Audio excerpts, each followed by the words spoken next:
欢迎来到黎春正频道，请订阅频道，所以大家不要错过当天最热门的新闻。我们今天的时事通讯包括以下内容：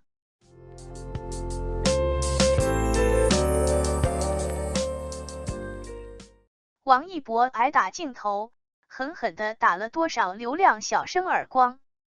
追风者中王一博的表演令人惊喜，他摒弃装酷耍帅，凭借青涩朴实的气质驾驭角色，演技有显著提升。尤其在挨打镜头中，他展现出真实受创感和坚定信念，令人印象深刻。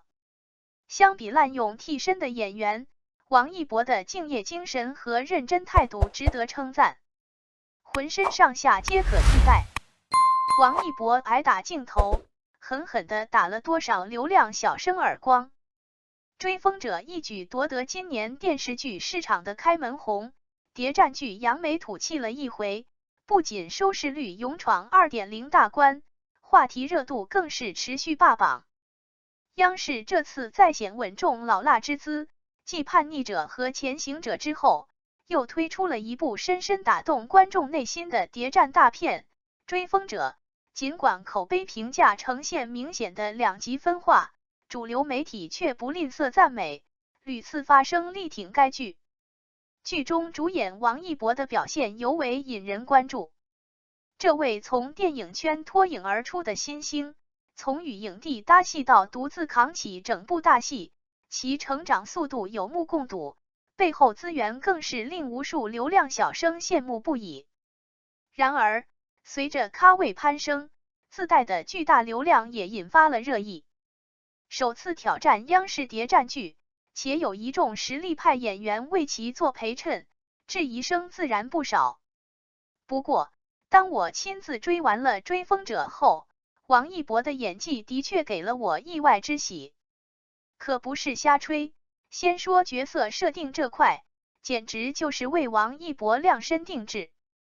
饰演的魏若来，一个会计专业的毕业生，怀揣着成为央行高级顾问的梦想，憨厚淳朴，初入社会便陷入困顿，这样的角色设定相当接地气，容易引发共鸣。王一博这次的表演显然下了功夫，摒弃了装酷耍帅，凭借角色本身带有的青涩和朴实，轻松驾驭，避免了观众可能产生的审美疲劳。尤其值得一提的是，他的眼神戏较以往有了显著进步，演绎那个技艺超群、机智过人却又情感单纯的角色。虽演技尚有向王阳等前辈看齐的空间，但他巧妙地将角色的愣头青特质表现得恰到好处，且全程投入，毫无偶像包袱。剧中有段魏若来遭受痛殴的戏码给我留下了深刻印象。面对金条被挪用，他奋不顾身地站出来阻止，然而现实却是手无缚鸡之力的文弱书生对阵凶悍之辈。王一博在这场戏中的表现可圈可点，即使镜头稍显凌乱，也能捕捉到他全力以赴对抗的场景。他展现出的痛苦表情自然而不过分，即便是被狠揍也不至于五官扭曲，始终沉浸在角色的情绪之中，即便满身伤痕，仍紧握拳头不肯松手。其中最具冲击力的一幕是他被击倒在地，那一摔仿佛真是实实在在的撞到了地面，从动作到表情都呈现出真实的受创感。随后拼尽全力挣扎起身，紧紧抓住对手大腿不放，任凭对方踢打侮辱，他坚决不松手。此处王一博的表现细腻至极，体力透支下的虚弱，濒临崩溃的边缘，以及内心深处那份坚定的信念，都被他刻画得淋漓尽致。当对手掏出枪来，生死瞬间，王一博的恐惧与挣扎表现得尤为真实，那种歇斯底里的嘶吼与哭喊，展现了角色面对死亡威胁时的真实反应，那是一种年轻人初次面对生死存亡的极度惊恐。而当他最终被人解救，身心疲惫的倒地时，那一刻，王一博仿佛已与魏若来合为一体，他沉浸在这个角色的世界里，完全忘我地诠释着角色的每一个细微情绪。虽然剧组在化妆效果上略显瑕疵，比如血迹过于平面化，但王一博扎实的演技弥补了这一不足，使得剧情更具感染力。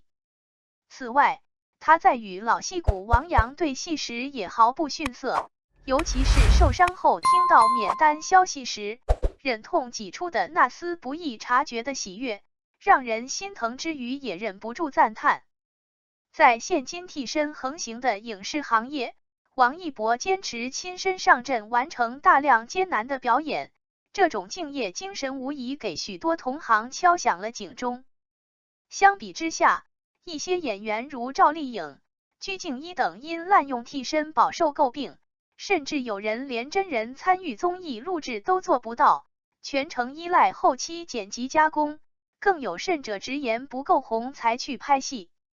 这些现象愈发凸显了像王一博这样认真对待每个镜头，力求自身演技突破的演员难能可贵。